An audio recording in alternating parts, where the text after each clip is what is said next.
One day, James had to wait at the station till Edward and his train came in. This made him cross. Late again! Edward laughed and James fumed away.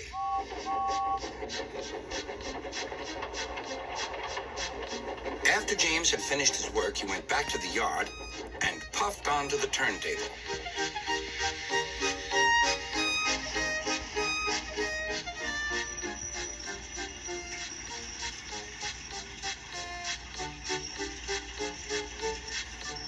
He was still feeling very bad-tempered. Edward is impossible, He grumbled to the others. He clanks about like a lot of old iron, and he is so slow, he makes us wait. Thomas and Percy were indignant. Old iron? Slow? Why, Edward could beat you in a race any day. Really, said James. I should like to see him do it.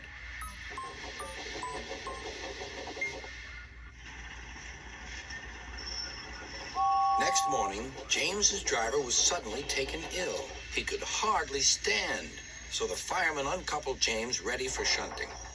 James was impatient. Suddenly, the signalman shouted. There was James puffing away down the line. All traffic halted, called the signalman. Then he told the fireman what had happened. Two boys were on James's footplate fiddling with the controls. Phew! They tumbled off and ran when James started. The signalman answered the telephone. Yes? He's here. Right. I'll tell him. The inspector's coming at once. He wants a shunter's pole and a coil of wire rope. What for? Wondered the fireman. Search me, but you'd better get them quickly. The fireman was ready when Edward arrived.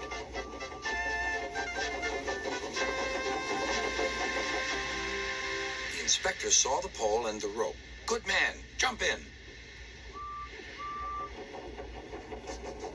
We'll catch him, puffed Edward. James was laughing.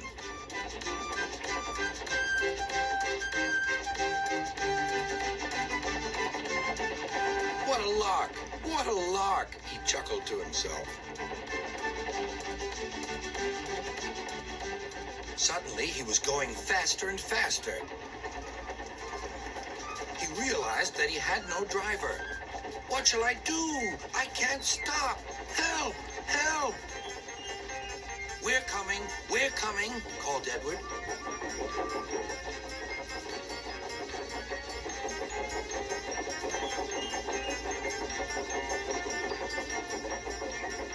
Edward was panting up behind with every ounce of steam he had. At last, he caught up with James.